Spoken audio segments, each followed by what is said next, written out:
Saudara-saudara, sebelum mendengarkan firman Tuhan, mari kita berdoa.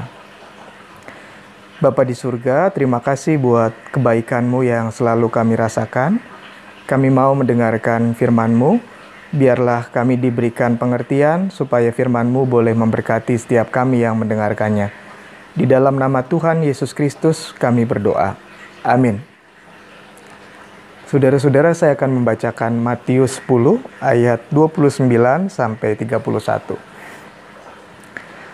Bukankah burung pipit dijual 2 ekor seduit? Namun, seekor pun daripadanya tidak akan jatuh ke bumi di luar kehendak Bapakmu. Dan kamu, rambut kepalamu pun terhitung semuanya. Sebab itu janganlah kamu takut, karena kamu lebih berharga daripada banyak burung pipit. Saudara-saudara, bibit singkong ini dibawa oleh seorang pemuda petani dari Cibadak, Sukabumi kemarin subuh. Jadi selesai sahur, dia langsung memasukkan beberapa karung bibit singkong ini ke mobilnya, lalu membawanya ke Bogor, ke tempat ini. Nah, waktu diberi uang, dia menolak, kata dia tidak usah, karena dia terpanggil untuk berbagi, dia terpanggil untuk peduli, supaya bibit-bibit singkong ini bisa dipakai untuk orang-orang yang membutuhkan. Saudara-saudara, pemuda petani yang mengantarkan bibit singkong kemarin subuh, mengingatkan saya akan kepedulian Allah kepada kita, kepada saya dan saudara-saudara. Perikop yang tadi kita baca menceritakan kalau Allah di dalam Kristus Yesus adalah Allah yang betul-betul mengasihi dan peduli kepada umat-umatnya.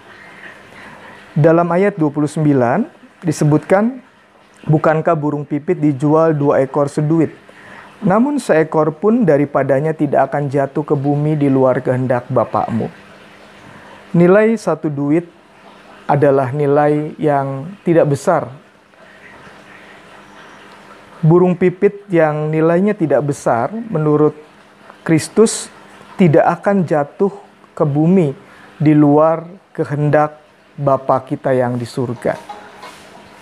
Saudara-saudara, bukankah ini sangat membuat kita bersyukur sekaligus percaya? Kalau burung pipit yang menurut banyak orang saja harganya murah, harganya tidak terlalu istimewa, tidak akan jatuh ke bumi di luar kehendak Bapa di surga. Nah, Yesus mau memakai itu untuk menjelaskan bahwa kita ini jauh lebih berharga dibanding burung pipit. Dalam ayat 30, Kristus mengatakan, rambut kepalamu pun terhitung semua. Jadi rambut yang kecil, rambut yang rasanya tidak pernah dihitung oleh orang berapa jumlahnya. Menurut Kristus, jumlahnya itu diketahui oleh Allah Bapa. Nah, burung pipit dan rambut berada di bawah kontrol atau kuasa atau kendali Allah. Apalagi saya, apalagi saudara-saudara. Dalam ayat ke-31 dikatakan, kamu lebih berharga daripada banyak burung pipit. Saya lebih berharga dari banyak burung pipit. Saudara-saudara jauh lebih berharga dari banyak burung pipit. Ketika saudara mendengar ayat ini, saudara dan saya bisa mengingat apa yang firman Tuhan katakan tentang manusia yang diciptakan Allah menurut gambar dan rupa Allah. Saudara ingat dalam kitab Kejadian ketika Allah selesai menciptakan binatang, tumbuh-tumbuhan, alam, matahari, bulan, bintang, Allah mengakhiri dengan kata-kata, Allah melihat apa yang diciptakannya itu baik.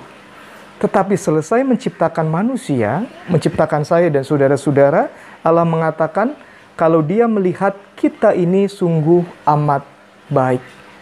Kita segambar dan serupa Allah. Saudara-saudara, ketika Alkitab mengatakan itu, ini bukan sekedar ungkapan iman yang meninabobokan, tetapi betul-betul menggambarkan siapa kita di hadirat Allah. Bukankah karena saudara dan saya berharga, Allah di dalam Kristus kemudian wafat di atas kayu salib?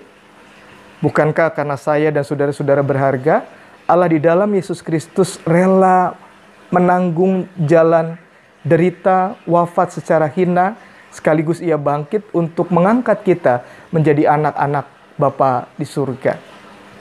Nah, saudara-saudara, menurut saya kalau ini betul-betul kita hayati, kita diberikan keberanian untuk menjalani masa-masa berat saat ini di tengah-tengah situasi karena pandemi corona. Saudara mungkin gelisah, saudara mungkin takut, saudara mungkin bingung, saudara bertanya-tanya, kapan ini akan berakhir? Apakah kami akan selamat? Ada di antara saudara juga yang sedih karena kehilangan orang yang saudara cintai, lalu berpikir nanti gimana kehidupan kami tanpa keberadaan orang yang kami cintai. Saudara-saudara, kita semua tidak tahu apa yang akan terjadi. Tetapi satu hal yang pasti, Tuhan di dalam Kristus adalah Tuhan yang peduli. Tuhan di dalam Yesus Kristus adalah Tuhan yang mengetahui segala hal yang terjadi dalam kehidupan kita. Tuhan di dalam Yesus Kristus adalah Tuhan yang betul-betul mengontrol bagian terkecil dalam kehidupan kita. Tuhan di dalam Yesus Kristus adalah Tuhan yang mengatakan, saya dan saudara-saudara berharga. Saya dan saudara-saudara disayang oleh Dia. Saya dan saudara-saudara tidak pernah tidak diperdulikannya. Saya dan saudara-saudara karena itu, jangan takut dalam menjalani masa-masa sulit yang saat ini sedang kita jalani. Teman-teman pemuda akan menyampaikan hal yang sama melalui pujian yang akan mereka persembahkan untuk Tuhan dan untuk memberkati kita semua. Amin.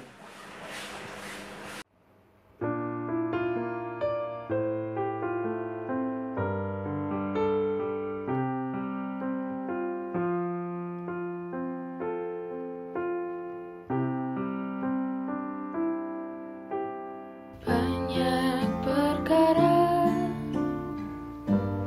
yang tak dapat ku mengerti. Mengapakah harus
terjadi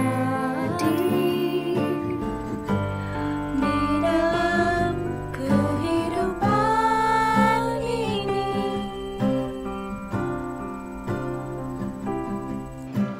Satu perkara yang ku simpan